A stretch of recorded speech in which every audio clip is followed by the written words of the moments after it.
So welcome back, dear friends.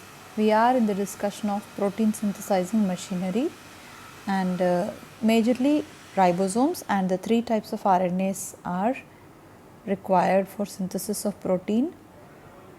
So we have already seen about we have already discussed about the role of ribosomes in protein synthesis. I hope you all understood that one. And now coming to the role of three types of RNA. Let us talk about each one in detail.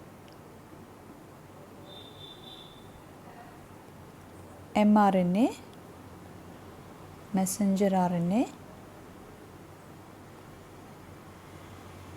So as the name implies, mRNA represents the segment of DNA that is meant to code for a polypeptide chain. So this mRNA, the structure of mRNA, it is linear,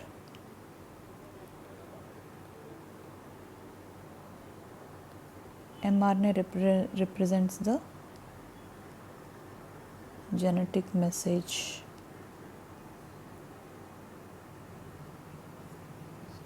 of DNA. Apparently, it is only a messenger. It is linear, it has no secondary or tertiary structure, and its direction is 5' to 3' direction. Let us have a look at the structure of this ribosome. Structure of this mRNA. The different structural components of mRNA are as follows.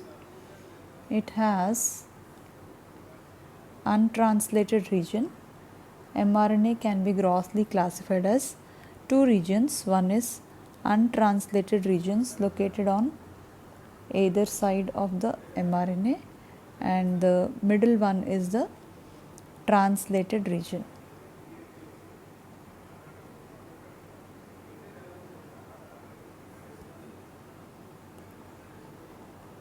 Translated region. Okay. Now, this is the 5' and this is the 3' end. As we all know, the 5' end is having a methyl guanosine cap,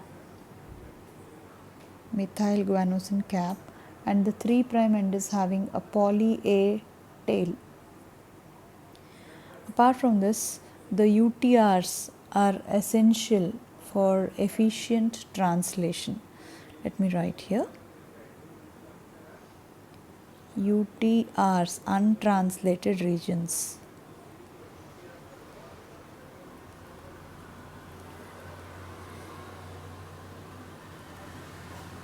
They are required for efficient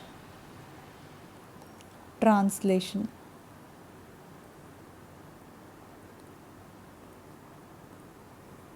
Now, if you talk about the translated region, this part from here to here, the translated region comprises of the initiation codon on one end and the termination codon on the other end. Termination codon can be UAA, UAG and UGA. Okay. Now this is the part that is actually converted into a polypeptide chain, where you have the nitrogenous bases like this continuously.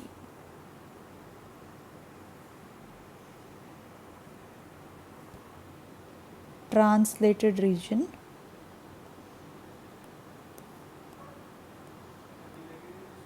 It is flanked by, that means flanked by means on either side of the translating region it has an initiation codon. What is the initiation codon? AUG. Almost everywhere it is AUG, and the termination codon. The termination codons can be UAA, UAC, UC. UAG and UGA. These three can be the termination codons, and this is the initiation codon. So here the translated region, it is having initiation codon at one end and termination codon on the other end. In between these two, you have the actually translated region of the mRNA. This is the mature structure of mRNA, the secondary structure that results after splicing, right?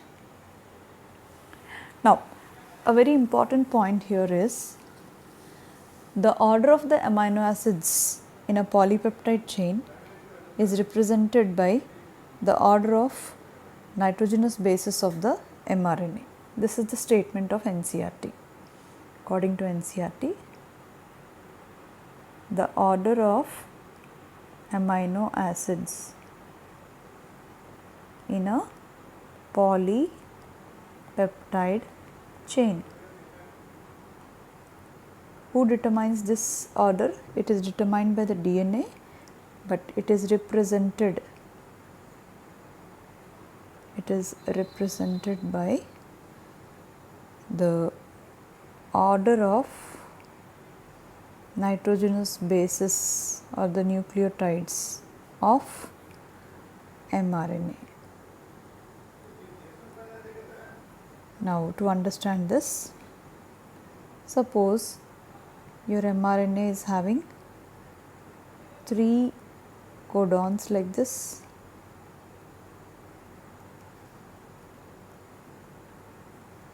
AUG, CUC and AUA. So now, if these are the 3, so we all know that the sequence of 3 bases in an mRNA codes for 1 amino acid. So now we have 3 code words, a set of 3 nitrogenous bases or nucleotide bases equals to 1 amino acid. That's what we have learnt in the genetic code. Now here there is AUG. Then this mRNA is participating in translation. AUG is translated as methionine.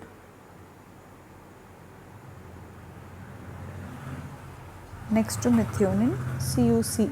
CUC, according to the genetic chart, codes for leucine, and AUA codes for isoleucine. Right? So here this is code word 1, codon 2 and codon 3. The order of this amino acids is dictated by the order of the codons present on the mRNA. So just like how mRNA is having a direction from 5' to 3', the same way the polypeptide chain, this is the polypeptide chain, this is also having a direction, that is N terminus to C terminus. Now, why is this called as a polypeptide chain when it is carrying so many amino acids? Because 2 amino acids are held together by the peptide bond, and that is how a chain of amino acids will have n number of peptide bonds, and so it is called as a polypeptide chain. Okay. So, if you want to decode the meaning of this statement, the order of amino acids in a polypeptide chain is represented by the order of nitrogenous bases or nucleotide bases of the mRNA. This is how it is.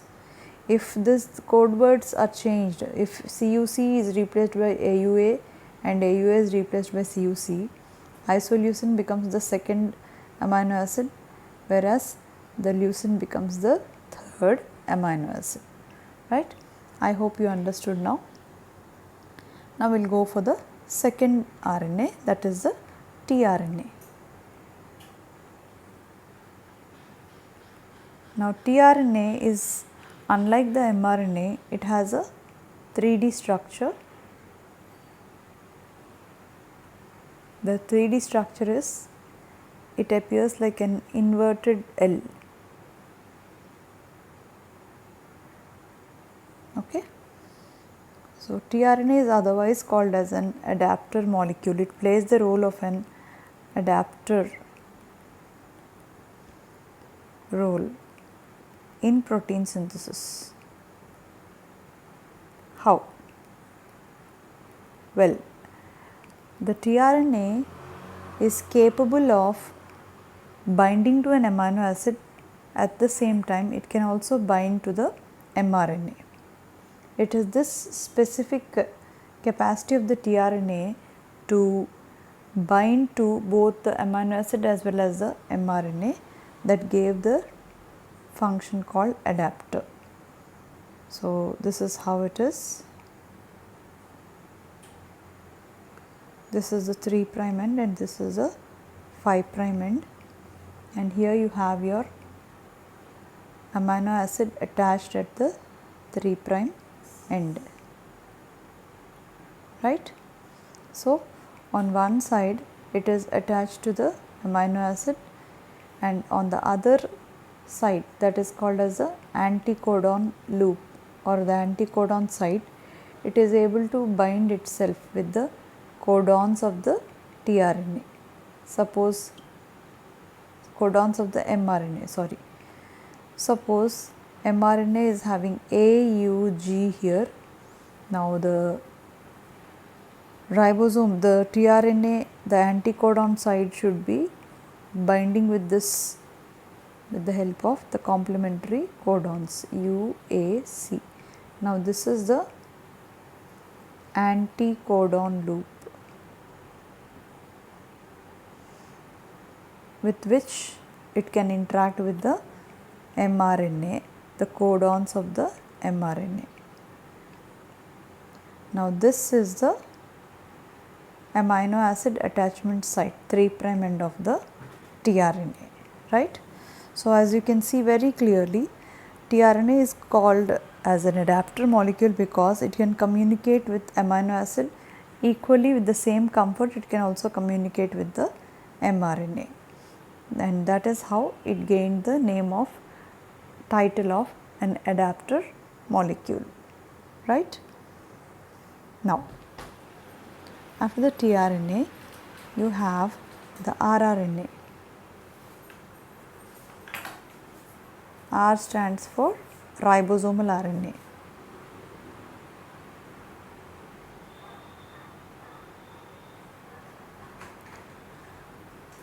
So, rRNA is part of the ribosome. So, as I told you, ribosome is made up of the ribosomal RNA as well as protein. This ribosomal RNA in protein synthesis, it plays two different roles. One is as a structural component of the ribosome, it plays a structural role, and it also plays a functional role, that is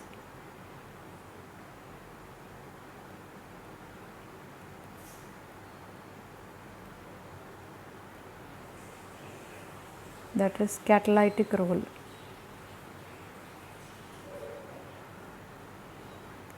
The ribosomal RNA, especially in prokaryotes, the 23S type of rRNA in prokaryotes, not in eukaryotes,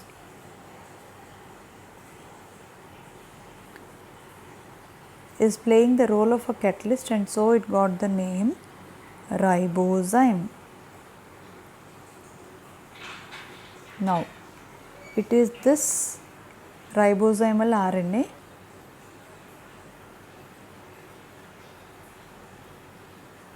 that actually catalyzes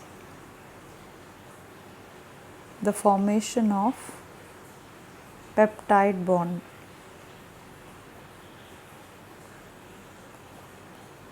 Right?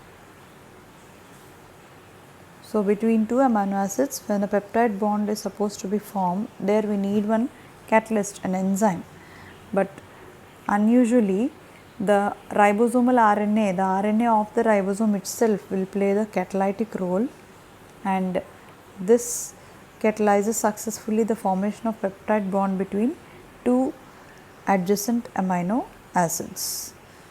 Due to its catalytic nature, this ribozyme, this RNA is now called as a ribozyme. RNA that expresses enzymatic activity is called as a ribozymal RNA, right? So, remember the ribosomal RNA plays two important roles, structural role and the functional role. Structural roles, it provides the framework for the ribosomes. Functional role, it plays a catalytic role. The RNA with catalytic activity is known as a ribozyme. Such ribozyme is found in both pro and eukaryotic cells. In prokaryotes, it is 23S type of rRNA. So, with this, we now have some detailed information about what are the different components, major components involved in protein synthesis and how are they actually involved. Apart from this, I would like to tell you there are also other proteins. Apart from the ribosomes and the RNA, there are also other proteins that are actively involved in protein synthesis, called as initiation factors, elongation factors and the termination factors.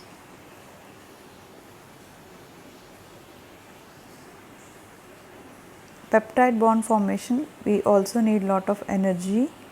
That energy is supplied by the GTP. GTP provides energy for protein synthesis.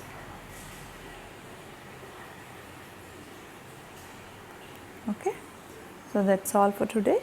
Tomorrow we will be discussing about the 5 major steps involved in protein synthesis, right?